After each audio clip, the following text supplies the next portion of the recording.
welcome to the sideboard. My name is Ruben Bressler, and this begins our top 8 interviews. And we're going to start off pretty good with a former Invitational champion, Eric Smith. How you doing, Eric? Doing good. Now, you snuck into this top 8 with 36 points. Yeah. You were the only 36-pointer to make the top 8, but you had really good breakers. Tell me a little bit about how your tournament went, what you played in Legacy, and what you played in Standard. Right. In Standard, I played Red White Devotion. I had been trying to find a Standard deck I liked for a while, and I was losing with everything. I picked this deck up, and I started winning nonstop, and haven't really changed much since I started with the deck, and it performed well. I went 7-1 in Standard. In Legacy, I played Jund. I think it's really good right now. It's got a relatively weak combo matchup, but there's a lot of fair decks right now to fight, like playing True Name and to fight True Name. So I feel like Jund just has a very good matchup across the board. Yeah, absolutely. If you're playing a fair deck, play the fairest of them all. Jund is just nothing but 2-for-1s, so yeah. I ended up going 5-3 in Legacy, but my 3 losses were 3 very good matchups. I just had very rough draws in those. All right. Well, something that we're going to be doing with all of our top 8 competitors here is we have Modern Madness envelopes here. Of course, at this event, we had another Gold Rush. This one was Modern Madness. We have 6 of every foil from Modern Masters. We were trying to decide before we got on air which card would be most fitting for Eric. I said Mog War Marshal, because he got the Goblin token. Sort of Fire and Ice also works, I think, to fit the theme. He's, of course, hoping for something a little bit better. So pick one of those. There we go. Open that up and see what we got coming. Be sure to open carefully and play again soon. And we got... The suspense is killing me. Sarkhan Vol. All right, Sarkhan Vol foil. It's not too bad. Can't complain too much about a Planeswalker. Yeah, there you go. You ever played Sarkhan Vol? I have not. I don't think I've even played Sarkhan Vol since Standard. I don't think I've played it in Cube either. I might have had it in one Cube deck. Yeah, That's about it. Well, it fits your Jund-colored does. Standard deck from the last Invitational and Legacy deck from this Invitational, so maybe you can think about it for future Invitationals. You did not make the top 8 of the last one, but you won the one before that, 2 out of 3. Pretty good rate. Yeah. Congratulations on making top 8 again. Thank you. Eric Smith, and we're going to toss it to the 7 seed with Glen Jones.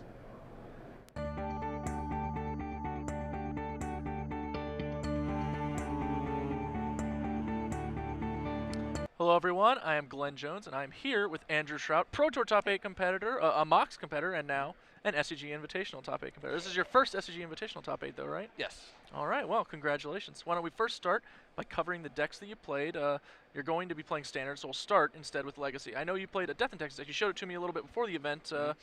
It's a pretty good-looking Death and Taxes deck, but a friend of yours, I believe, lent it to you. Yeah, I borrowed it from a friend of mine, Cody Leach, who lives in Louisville. It was completely foiled out except for the Rich imports. I have no idea why he trusted me with that. We're glad he did. Totally could have pawned that off if I got in a bind, but I didn't, so he lucked out. Yeah, traditional Vegas risk, the pawn shop. Yeah. So you also played Standard, and you're playing Green-White Aggro, which is a pretty unique deck, just not even in this top 8, but also in the tournament. It was not a very popular deck. In fact, I believe it was just you and Wesco basically playing like almost identical lists. Yeah, this was Craig Wesco's brew. He's a teammate of mine. He showed me the list last week, and I saw it, fell in love, and basically just committed on the spot. Now, one of the marquee cards in the deck is, I believe, the main deck Skylashers, right? Yeah. Yeah, not a card a lot of people see coming, the main deck Skylashers. Not the only group to be main decking Skylashers this weekend either, so pretty scary card against a field of Mono Blue Devotion. But there's not a lot of Mono Blue in this top 8. Just the one, yeah. Yeah, are you crossing your fingers, hoping you get to line up there? It would have to be in the finals, yeah. But I'll take it if I get there, for sure. If you get there. Yeah. All right, well, you had to get through 16 rounds. You made it to the top 8, and now you've earned the right to play. You haven't earned it yet, but you've earned the right to play for your own token. Yep. If you win, what token are you going to pick? If I win, I will have won on the back of Advent of the Worm, so Okay. it has to be the 5/5 worm. I'm not going to lie, an anthropomorphized worm token sounds a little scary to me. I'm hoping that it would be like I'd be riding the worm with like a cowboy hat and a lasso or something like that. I don't know. I like that. That yeah, sounds pretty fun. either way, it's going to look ridiculous. I've made my peace with that, so it'll be fun. All right. Well, I do have one more prize for you, as though the thousands of dollars, notoriety, and potential token was not enough. What's up? Because the Invitational Top 8 players didn't get to play in any of these opens, they didn't really get to have access to these sweet, sweet Mythic Madness things we're doing. So. Okay. I've got one for you. I'm a gentleman. Snap. Now you got to open it right here. We're Do doing I? it on I have camera. to open it? Yep. Okay. How about this? Instead of me opening it, can I sell it to you for $5? $5 right I'm here not on gonna lie. camera. This week has not gone that well for me. No? $5 is Got no gambling, Glenn? outside my budget right now. All right. All right. Fine. Let's see what we got. I am excited though, personally. I'm excited. So excited I can't even open the thing. What do we got? What do These we are tricky. got? I mean, What do we envelopes, got? I'm not gonna look. Gets it The first? camera can look. The camera can look. Oh, I can actually. This doesn't work. What do we got? Sign of Una. Sign of Una, not bad. All right, not bad. all right, I'll take it, I'll take I would it. not be surprised if Sign of Una is the best one we see today on these interviews. Sweet. So congratulations on your top 8 Thank once you. again, Andrew. And I'm going to go ahead and throw it back to Ruben, and he's going to bring you your 6th seed Invitational top 8 competitor.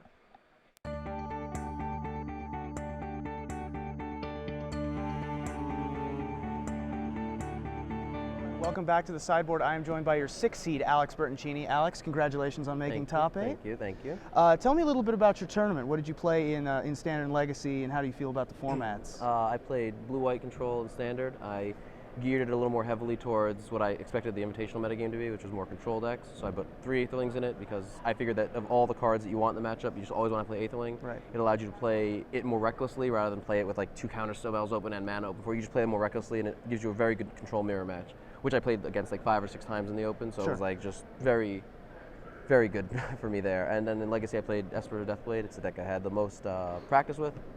And I think it's very good. It just has a good matchup against almost all the big decks. A couple fringe decks that give it a hard time, but none of those were being played And here. that's the deck that you placed second in Providence with. Yeah, it also got me here to this tournament. Sure, So yeah, of I mean, course. it's just very good, and I'm very experienced with it. So Now, what were your records in Standard and Legacy? I went 7-1 in Standard, which was shocking because I had not played a single sanctioned Standard tournament. There you Really, go. like, I think I went 0-3 in Providence. Sure. I played that one. I went 0-3 drop, and then I went 5-2-1, the intentional draw with in Legacy. Sure. So yeah. Absolutely. Well, that's a pretty successful tournament, Yeah, it if was I good. do say so myself. And Not bad. we're getting prepared for the top 8 here, but we have some other business to take care of. We've got a Modern Madness envelope, and you were pretty excited to get one of these. Yeah, and I didn't get one. I didn't know if we got one for playing in the Invitational. This one. All right.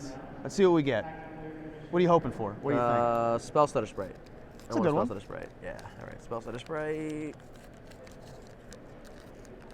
All right. Let's see what we get. I don't know how to open these things. Yeah, we've had a mythic and a rare so far. In here? We've had Sarkon Vol here and over at the Sarkon Vol, that would've been and sweet. yeah, Eric got Sarkon Vol, and you got it's a blue creature, but Vidalcan it's a Dismisser. Vidalcan Dismisser. There you go. Am I being So, dismissed?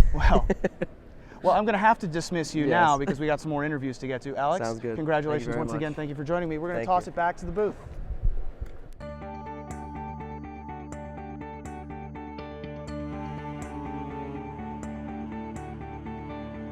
Hello, everyone. I'm here with Shaheen Tsurani. In how many Invitational top 8s is this for you? It's 5, but I Five? don't think I'm counting. I'm counting. It's 5. All right. Well, an impressive streak of top 8s that you have going. Almost the best streak I think that we've seen in the history of the Open Series. Almost. I can Jerry's only got think- one more. Yeah. One We've more. got Jerry. However, Jerry's done. You've got time to catch up now. He's out of the game for a little bit. I think I was the happiest person when he retired. I love Jerry and all, but him being gone has given us little guys hope. So it's Sure, good. It's sure. good. Well, congratulations on this finish, Appreciate and it. you did it on the back of Esper, also known as the Usual. The usual. For Shaheen The usual. Tsurani We don't fans. change. No, you decided to play in Legacy Esper Stoneblade, which it has. What do you think are the advantages of Esper Stoneblade versus Esper Deathblade? Because those are the 2 decks that I really like with Stoneforge Mystic in the format. Right. I think Esper Stoneblade obviously is a little more consistent than Esper Deathblade. You don't have Dark Confidant. You don't have Deathrite Shaman, obviously. But on the flip side, you have Ponder and you have more cantrips to get to your really good juicy one-ofs, which I play 1 Intuition still, 1 Vindicate, 1 Engineering Explosives, and I have a lot of 1-ofs and 2-ofs in the sideboard. So I tend to draw a lot better than the Esper Deathblade decks. I'm not weak to Sword to Plowshares, which they are. I love playing against Esper Deathblade, and I remember a match against BBD in the top 4 of an Open where he's got all these cards I can Sword to Plowshare, and it's just it gives me the advantage because none of my cards are dead game 1, and then game 2 he's still banking on Dark Confidant is great, but I have Sword and 3 Snapcaster Mage, which they have 1 or 0, and I get to do all these fun rebuys and stuff too. So I like the matchup better for me in that situation. and also like my combo game better because even though I don't have Deathrise Shaman against like graveyard-based decks, I have Snapcasters, Ponders, and then able to draw my one-ofs a little bit better. Yeah, your ability to rely on basic lands also seems really good against an invitational field because players are really playing a lot of those tempo decks or other decks that have access to wasteland, and I personally think that that's really powerful in the matchup. I agree, and I mean, rule of thumb, fetch up basic island and ponder turn 1 is one of my favorite plays in the blind, and you don't lose those unnecessary games, you know, because a lot of times you'll just lose. No account of your own, just keeping a decent hand, but then you get wasteland, and then you lose. I don't really have that same issue. Same thing with Blood Moon. I've been able to beat Blood Moon a lot more than Deathblade decks can do too. And of course, I'm still running the old Lingering Souls. Probably not a good thing to run nowadays. So if you guys out there see the deck list, it probably is time to switch to True Name Nemesis. But I won once. Time to give him up. Yeah, time to give it up. I won once. I played against Tim Landell, and he thought sees me. And I reveal my hand, or before I read my hand, excuse me, I have Intuition Land. And I'm like, if this was a True Name Nemesis, I'd have to pitch it, but I got 3 Lingering Souls and, you know, cashed in value. So you still get some interactions. You get to, if he gets countered, you get to flashback. It's definitely not strictly worse. Not strictly like that, worse. But the way the format's kind of shifting. Yeah, so it's about 75%. I'm sure that worse. Tom Martell appreciates you, the last bastion of holdout for Lingering Souls, but it looks like it might be time to give it up. So let's talk about your standard deck. That's the match that he has to play today, and you're paired up against Brian Braun-Duin, who is also playing Esper, but your decks, as far as Esper decks go, they really could almost not be more different. He's running a version with a lot of creatures, no counter spells at all, basically, between the main and side deck, and he boards in all these Specters and Pack Rats. BBD said he came into this tournament planning to give up Game 1 against Revelation decks. Literally just give it up and win the sideboarded games. It worked out for him all weekend. He went 3-0, I believe, against Revelation decks, winning all the games 2 and 3. Considering that you're playing 5-game sets now, do you find that intimidating? A little bit. We were playing for fun earlier. Not fun, actually. We actually tested our actual matchup. We boarded and everything. I won Game 1 most time, and we literally went win, lose, win, lose, win, lose. It was 50-50 down the line. It was, who resolves Aetherling, of course, is the key pivotal thing. His sideboard is about similar to mine, though. I always pack a lot of hate, unnecessary hate for the control mirror, because I never want to get bettered by my control mage. So I board in, a ton of cards. I got Saint Collectors, I got Negate, I got Gainsay, I have Pithy Needle, I got all kinds of stuff as well. So we're going to have, our decks are almost similar or identical after board, but he has a few advantages. I think he has an extra Thoughtseize, and he's got an extra Elspeth. So he's got a few extra cards that are better, but in the grand scheme of things, those 2 cards are not too backbreaking, and it really is who draws Saint Collector, who can get more information off their hand, and then who can run amok with Jace, Architect of Thought, or who can slam Aetherling after everything's over. Sure, okay. So looking at it that way, I guess, do you think that knowing his deck list in advance is like giving you the edge to be able to get like coin flips in the post-board games? Do you think like if you had gotten paired in the Swiss, you might have just gotten like ranched by this sideboard plan? Yes, if I didn't know his deck list, and because against a control mirror, I usually board out a Detention Sphere too, because it really only hits Jace and Elspeth. Like it doesn't hit any of the creatures, doesn't really do anything else, and then they bring in like a Glare, they have a way to destroy enchantment somehow, and you get blown out that way. So knowing his list that he has Nightveil Spectre after sideboard, I keep all the Detention Spheres in.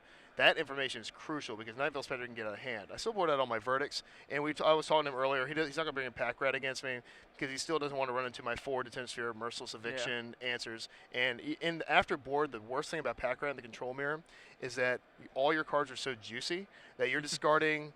You're discarding sideboard real cards. ones. Yeah, you're like not discarding Doomblades or something. You're discarding like good cards or land, and you can't do either. So you gotta leave Pack Rat out. Maybe board in 1 to be saucy if he wants to try to get me. But I'm not confident. I think this is a truly 50-50 matchup. I do play a lot of control mirrors, and I hope I might have an edge in that situation. All right, so you're cautiously optimistic. Then, yes. It sounds like. Yes. All right, good. Well, if you win this tournament, you've come close before. If you win this tournament, you will get to make a token. What token do you want to make? Sand Warrior. Sand Warrior. Sand Warrior. That's a unique choice, I gotta be honest. Big Commander fan with Hazazon Tamar? No, I'm actually doing this an ode to my ethnicity. I want to be something from the region, and I think it's a pretty cool card. I think my face on that token would look pretty cool. All right. Make my dad proud, of course. So honoring his cultural heritage, I can get behind that. All right. Well, we do have one more prize for you, which is a Mythic Madness pack. Ooh, all right. Let's see what you can do. You've got to outdo so far as I know. Foil Sign of Moon is the best I've seen. So. Oh, well, I did open Jason the you did. in the Mythic Madness. You've thing. done well in these. Running good as usual. Shaheen. Standard Shaheen. Standard me. Opening good cards here. All right, let's see what we got here. All right. And Ooh. Nah, Yeah. it's a red. I don't even want this. It's a red Yeah, card. what are you gonna What do does with this that? card even do? Does it do something? All right, Shaheen, you've got a match to play. Yep. Congratulations on Thanks, your sir. top 8. Appreciate it. I'm going to go ahead and throw it over to our 4th seed, Brian Braun-Duin. He's ready with Ruben Bresler. Enjoy.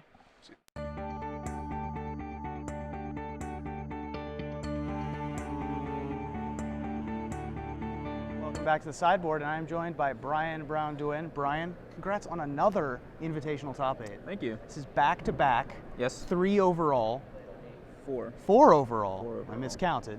And a versus video victory on Friday night against Chris Van Meter, Yeah, I mean, which is that- probably the biggest win of the weekend. obviously, yeah. I got to kill him with his own cards, which is just Yeah, pretty there you exciting go. stuff. So Absolutely. The versus video that he recorded with Chris here at the Invitational will be going up on Star City Games in about a week probably. But so talk to me about your tournament. What'd you play in Standard and Legacy? What were your records, and how do you think it went? So I played Esper in Standard, and I was pretty unsure about the deck, but I had 2 buys in Standard, so I figured I just wanted to play a deck that I felt I could go 4 and 2 with, and I felt like Esper was that deck. Very good matchups against like most of the Devotion decks.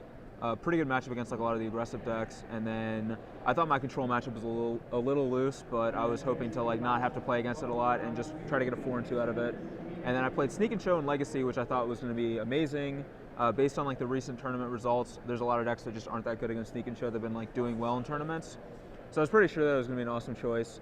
So obviously I went undefeated in Standard and 4 and 3 and 1 in Legacy. So pretty much the opposite of expected, but still counts. But you're pretty happy that this is a Standard top 8. Yeah, in that case. Yeah, now in this case I'm pretty happy, since apparently I guess my Standard deck was better than I Yeah, thought. absolutely. Play badly but get rewarded anyway. Exactly. Well, played well. Played badly before the tournament. Right. Let's move on. All Yeah. right, so we've got some Modern Masters or Modern Madness envelopes here. Okay. You had a lot of experience with Modern Masters at all? Any limited experience with I the played set? I played a little bit with it, yeah. What's the best card to open if you're drafting Modern Masters? I don't know, how many 1/2s are in the format? Is Squire in the format? I don't think Squire's in the format. Stoneforge is not. Stoneforge isn't in the format. There's got to be like a 1/2 in there somewhere, some sort of like Ethereum artifact. Sculptor, maybe? Yeah, I Ethereum think. Sculptor. Yeah, There you 1/2 go. for 2. There he is. All right, which one's the Ethereum Sculptor? Which one you want? All right, I gotta feel. I know one of these is a foil, so I gotta feel for which one it is. It's this one. This one's a foil. I think this one's a foil also. Oh, okay. We'll go with this one. All right. Yes. Ethereum Sculptor it is. I'd also be fine with Tarmogoyf. Yeah, that's often a 1/2. Frequently a 1/2. So in limited. at In least. limited, yeah. And also constructed. At least every time I play it. Sure. All right. All It right. is a magic card. All right. That's comforting. Mana cost is 2 green red. Oh man, it's It is another Sarkhan Sarkhan Vol. Vol. Awesome. All right. So that's the second Sarkhan Vol we've opened at this table. You All right. and Eric Smith are Sarkhan Vol brothers. I think that just means like we're destined to meet in the finals, right? Absolutely, yeah. Sounds like it. You'd be pretty happy with that, I imagine. Oh, of course. So, top 8's coming up. If you win, of course, you're already a Germ token, Right. as premiered here on the stream a couple of days ago. If you win this, though, what token do you think that you'd be? Well, I thought Germ probably wasn't like grimy enough, so I want to go with Rat. Rat. A Okay. Rat token. There Yeah, you go. I want to just hit all the bad tokens I can get. Sweet. So, yeah. Perfect. Well, good luck. Have fun. Thank you. Brian Braun-Duin, and we're going to toss it back to Glen Jones.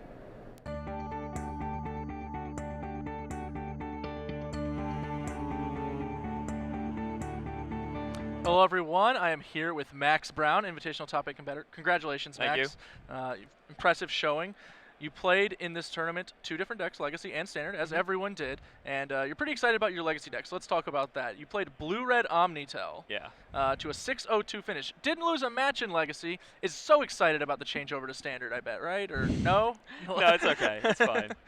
So I guess what led you to decide on playing Blue-Red Omnitel? Well, just really, know there's a lot of hate out there for Sneak and Show, but a lot of that hate is really kind of Phyrexian Revoker or Caracas, and you kind of dodge all that interaction.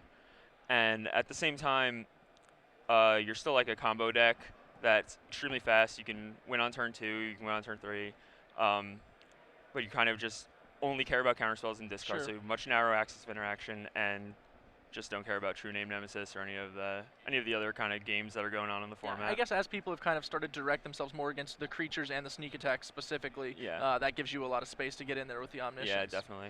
And the red is for Burning Wish, so gives you more kind of consistent package. It's like you have one Show and Tell in the sideboard and one Enter the Infinite in the sideboard, so it's like you're playing 7 virtual copies of Show and Tell, 7 virtual copies of Enter the Infinite, and then 8 of the 4 Dream Halls and Omniscience. So your Goldfish is actually much more consistent. Yeah, you're a little more consistent than the mono blue in terms of like your ability to assemble the combo quickly, and also because Burning Wish is cheaper than Cunning Wish helps a lot, and also give you access to the really good red sideboard cards like Red Blast and Pyroclasm and Tremor, which is a sweet one. That is a nice one. All right, well, you are playing Mono Black Devotion in the standard portion. You went 6-2 there, not shabby at all, and you're going to be playing it in the top 8. So you need 3 more wins before you get to take home the trophy. And you're starting out, what's your matchup here? I believe you're up against Alex Bertocini on blue-white control. How do you like the matchup?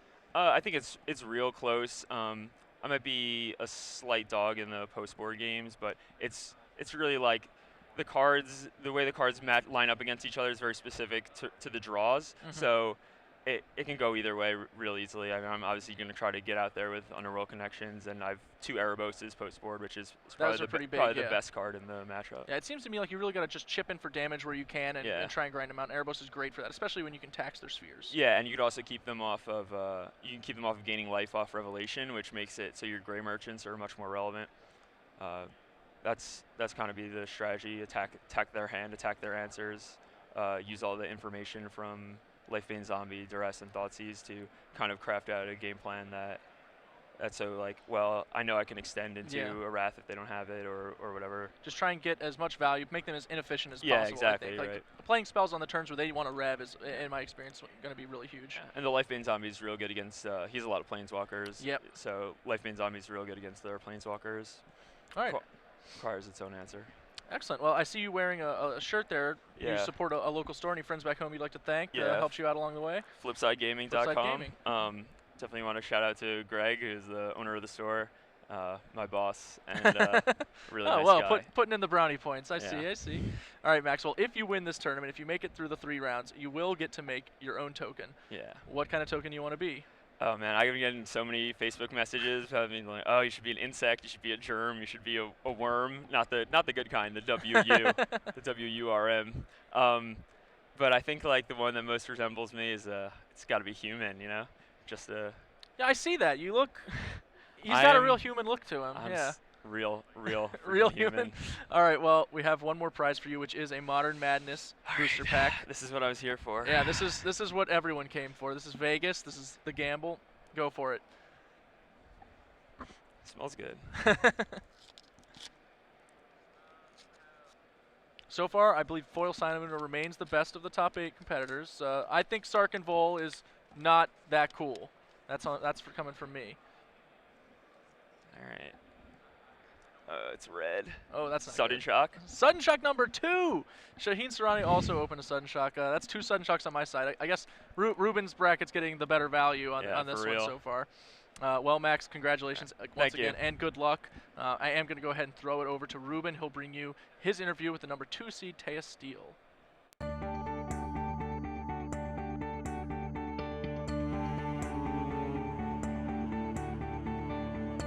Hello and welcome back to the sideboard. I am joined by Taya Steel, who's our 2 seed. Congratulations on making it this far. Thank you. There is still some more work to do, of course, but tell me how you got here. What did you play in Standard and Legacy, and what were your records? In Standard, I played Red White Devotion, and I was 8-0. In Legacy, I played Junt, and I was 4-2-2. Okay, so you're pretty happy that this is a Standard top 8 then? Yeah. Very confident in your deck? Yeah, I mean, I like it. I played again. Sure, absolutely, yeah. And we've seen the power of Red Devotion a lot. Actually, Eric Smith and yourself are both playing Red Devotion deck here in this top 8. Wasn't really popular before this weekend, but sort of had breakout success at this Invitational. Yeah. And you also played Jund, also like Eric Smith, who's also in the top 8, but you had a slightly different build. Right, I had no Punishing Fire. Sure. So it's like a slightly more, it's like almost a little more controlling in the mirror. Sure. Like I play Wrath effects. Yeah, absolutely. So we also have the business of this Modern Madness envelope to get to. So if you want to open that up, do you have any experience with Modern Masters Limited? I do. Okay. I do. What's the best card to open in a draft pack? Ooh, maybe like Maloku. Okay. See if we can crack a Maloku here. Obviously, this isn't a draft pack, so there are other cards we might rather have. Yeah. But All right. let's see what we got. All right, I get to see. You don't. It is black. Is it a Raven's Crime? It is not. It's Street Wraith. Street Wraith? All right. So, all right. I don't think I've actually cast this card in Modern Masters. I But don't know if you're meant to cast it. well, I mean, it's a 3/4 Swamp Walker. Yeah, but yeah, this is mostly just to shrink the size of your deck. So I have lost Street to Wraith. this card any number of times Oh, in yeah, of Modern course. Constructed. Sure.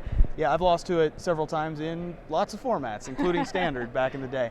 So I'm going to let you get ready for your top 8, but I have one quick question. What do you think your token would be if you win this Invitational? So I gave this a lot of thought. Are you familiar with the card Nest Invader? Yes. Okay. I think I would like to be a spawn token. An Eldrazi spawn token, an 0/1. That's pretty good. I like that. Yeah. All right. Then there isn't a specialty Eldrazi spawn token out there. No. So no. yeah, that's a good one. All right. Well, good luck in the top 8, Thanks. and we're going to toss it back to the booth.